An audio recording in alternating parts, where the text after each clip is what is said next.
you had the opportunity to be coached by him, man. So just take us through it. Like, what is it like to be coached by Todd Monken?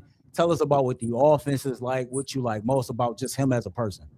You know what? I think you hit the nail on the head when you said you can't judge a book by its cover. Like Monken got some swag to him. Like he knows how to relate to his guys, right? He knows how to read the room. He knows how to communicate with his guys, right? I was actually watching a video when he was at some point. Oh, Uncle Kev, that's my dog. What about A video when he was in Cleveland talking to Njoku, right? And how he kind of broke down, hey, Njoku, in this situation, it was 10-2. What are you thinking here? Because you made a business decision, right? A football decision, and you went underneath him, right? And that was great. But we're thinking you go up the field and we hit you back shoulder. Like he knows how to communicate at a high level to the top tier players, to the lower tier players, to the walk-ons. I was gonna say walk-ons, to the free agents, to the. I played with Mike Evans in Tampa Bay with him, so to the Mike Evans guys, he knows how to reach them. He has a great deal of respect. He has a great football mind. So different ideas he came up with, he talked about, very professional. We had fun in that receiver room with him. He's a guy that is experienced, man. Like he knows how to get the best out of his guys, and he knows how to deal with different personalities, which I think is huge when it comes to being a head coach. Because you can't treat everybody the same. You can treat everybody fair, but you can't treat everybody the same. So with him, with us being in the room together, it was Mike Evans, a guy named Russell Shepard, and myself, and a few others. He knew how to reach and talk to every single person. And he was very direct, very straightforward. Didn't tote the line. He kept it 100% real all the time, even if it was uncomfortable. And our room respected him because of that, right? We knew we could a straight shooter. There was times where he was on our side and he was like, hey, we tried to do this, it ain't happened. Boom. See, you ain't starting this week because of A, B, and C. That's just what it is. And we totally understood that. Or, hey, Mike's the guy, whatever the case may be, he was straight shooter. And because he was that way, we all respect him at a high level. Like, man, he ain't gonna play no games with us. We know it's a business, but he gonna be 100% real. So for me, I gained a ton of respect for him. The room loved him. The players in the building, it really enjoyed him. And then I think he left there and ended up going to recently to Georgia. Mhm. And he did the same thing there and just did nothing but win. Like everywhere he's been, for the most part, he's been a pretty good either coordinator or receiver coach, and they found ways to win. And he knows how to develop guys, and he knows how to reach guys in that room. So it was a joy to really play with him. You talk about everywhere he's been, all he's done is win back-to-back national championships at the University of Georgia.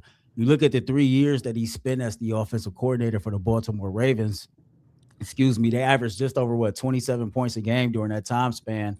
They Yeah. ran the ball for 166 yards a game. I think they ran for like 70 touchdowns.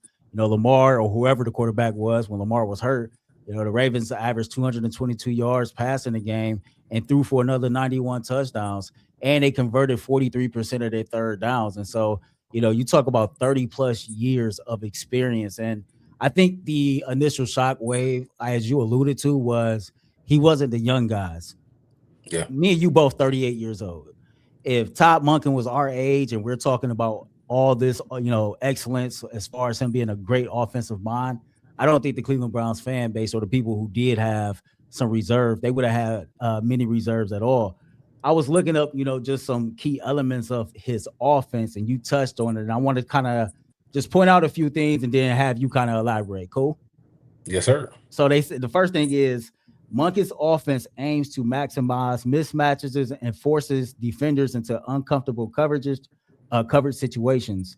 And he alluded to frequently using 21 personnel. For those who don't know, Cecil, correct me if I'm wrong, but that's multiple running backs in the backfield, right?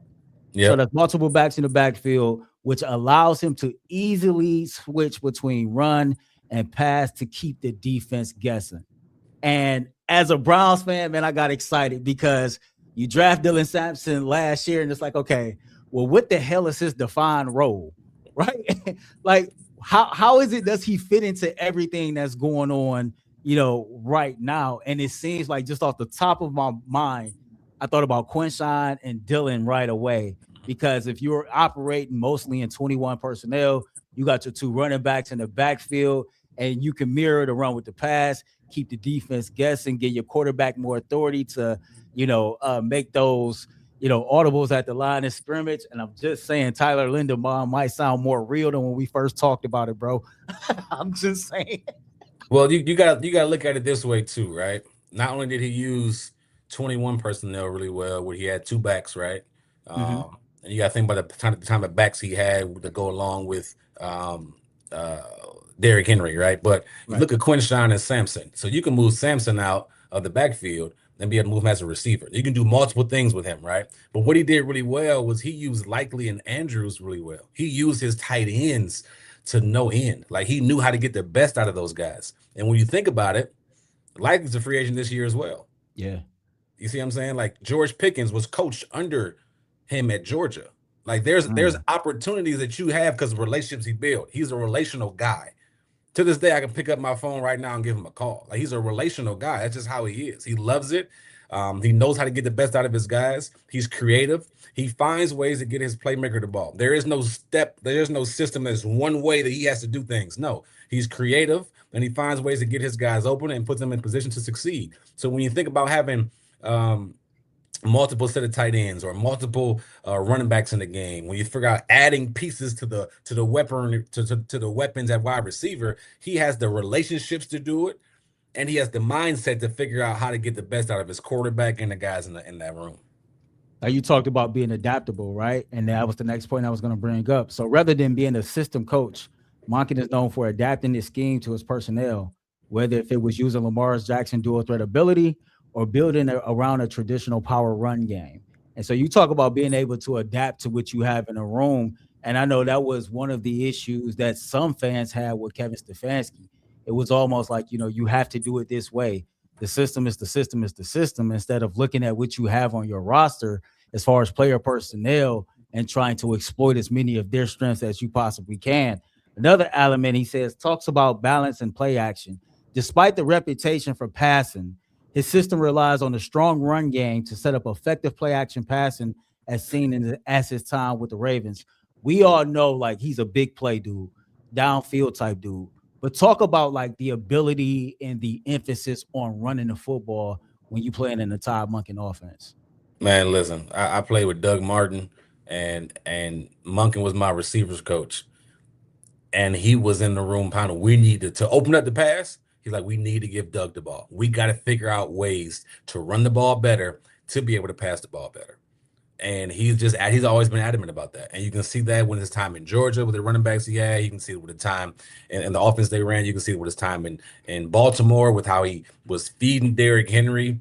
I just feel like he is like almost a perfect situation of what you need with the Browns right now. Somebody that understands, hey, we need to run the football. Well, guess what? You got somebody special in Quinshawn Judkins. You also have somebody special, I think, in Dylan Sampson. So not only are you going to run the ball, you can set up whoever your quarterback is back there, number 12.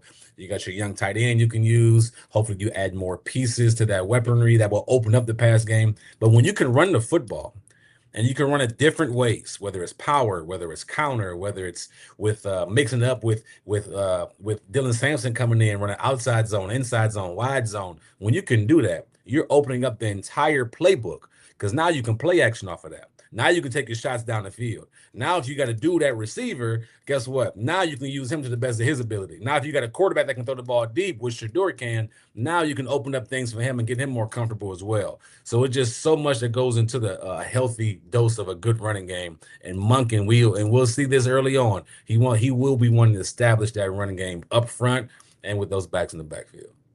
The next point they talk about was fast tempo. He incorporates no huddle and varied tempos to dictate to the defense and prevent defensive substitutions. Elaborate on, like, it sounds like he basically, his system probably changes personnel player to personnel player to opponent, because just read that, it lets me know, okay, depending on what defense he's facing, it might be straight no huddle, or the tempo might be not necessarily no huddle, but a little bit faster than norm. Talk about just being able to turn that switch on and kind of add that key element to what you do on the offensive side of the ball. Well, it's about being adaptable, right? One thing defensive lines try to do, or what defenses try to do, is they try to match your personnel, right? So if you're going in a heavy set with multiple tight ends, say you're in 13 personnel, it means 1 back and 3 tight ends. Well, they're going to put more of their bigger linebackers and bigger D tackles and bigger defensive linemen in the game. Maybe take a DB out and put bigger guys in there, right? But what he's saying, hey, if we can run the ball out of this personnel, say we're in 12 personnel, say we're in 11 personnel, and where's 1 back, 1 tight end, and 3 receivers, and we can run the ball heavy out of that, and you're taking your big guys out, guess what? We're going to go fast. Keep those guys in, get those guys tired. You can't rotate. You gotta, that defensive line, they love to keep them fresh. You'll see third down pass rushers come in, specialized guys, but they can't come out when you go fast. So now you're adapting to how the game flow goes, right? Having adjustments, not just sticking with the same game plan you start with in the first half or the first quarter and can't make adjustment throughout the rest of the game. I'm not, but having be able to adjust and throw different things out there, that's huge. Like that's huge. And the good thing about Monken is the way he teaches it is not too complicated. So for the guys, it'll make sense to the offense. Like, hey, okay, I can go out there. I know exactly what I got. But on defense, it looks crazy because he might have a motion, a shift, or it might be going super fast when in reality it's not that complicated. There it is, man. So a couple more things to talk about before we move on to the Jim Schwartz, side of this, as he is starting to build out his coaching staff.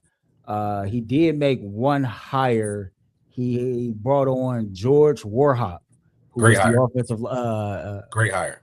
Offensive line coach with the Baltimore Ravens. He's going to take on that position here with the Cleveland Browns. You know him a little bit? So Coach Warhop, myself, and Monken were all in Tampa Bay together.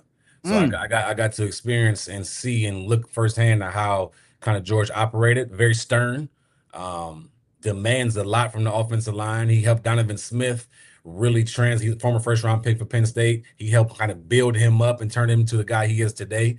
So he to me is going to be a key piece that understands the system that Todd wants to run, understands what he wants to get out of his offensive line. And that's a big piece of where the Browns got to improve at, right? Is that offensive line. Can you get the most out of DeJuan Jones? Can you get the most out of these guys moving forward to be able to run the ball and play action and protect your quarterback, whoever that may be?